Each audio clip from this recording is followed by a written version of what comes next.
جس نظم میں ٹیب کا مصرع ہو اسے کیا کہتے ہیں؟ تو آپشن ڈی اس کا آنسر ہے ترجیح بند، اور جس میں ٹیب کا مصرع نہ ہو اسے ترکیب بند کہتے ہیں۔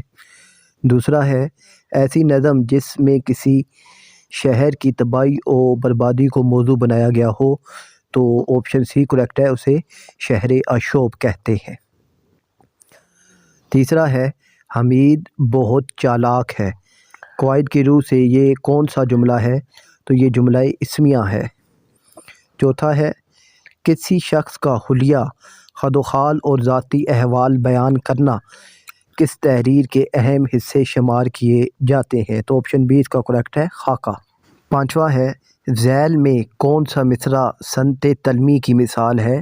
تو اس کا ہے آپشن اے سبق ملا ہے یہ معراج مصطفیٰ سے مجھے۔ اب معراج مصطفیٰ ایک تلمی ہے۔ چھواں ہے خرگوش کی کھال ریشم جیسی نرم ہے، یہ جملہ علم بیان کی روح سے کس کی مثال ہے؟ تو آپشن سی ہے تشبیہ، کیونکہ اس میں جیسی استعمال ہو رہا ہے۔ ساتواں ہے غزل کے سب سے بہترین شعر کو کیا کہتے ہیں؟ تو غزل کے سب سے بہترین شعر کو بیت الغزل کہتے ہیں۔ آٹھواں ہے طائرہ ذہین لڑکی ہے، اس جملے میں مصدر کیا ہے؟ ذہین۔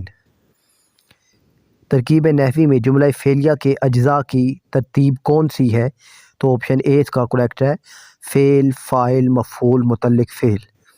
دسواں ہے طبیعت پر گراں نہ گزرے تو کواڑ کھول دیں، قواعد کی روح سے یہ جملہ کس انداز بیان کی مثال ہے؟ تو یہ ادبی۔ گیارہواں ہے وہ غزل جس میں ردیف نہ ہو کیا کہلاتی ہے؟ تو وہ غیر مردف غزل کہلاتی ہے۔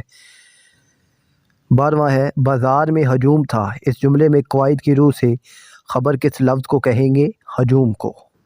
سی آپشن کریکٹ ہے۔ تیرہواں ہے خلاصہ اصل عبارت کا کتنا حصہ ہوتا ہے؟ تو آپشن اے ہے اس کا 1/3 حصہ ہوتا ہے۔ چودہواں ہے ہر شعر میں کتنے مصرعے ہوتے ہیں؟ 2 مصرعے ہوتے ہیں۔ چائے چولہے پر رکھ دو، اس جملے میں مجاز مرسل کی کون سی صورت بیان ہوئی ہے؟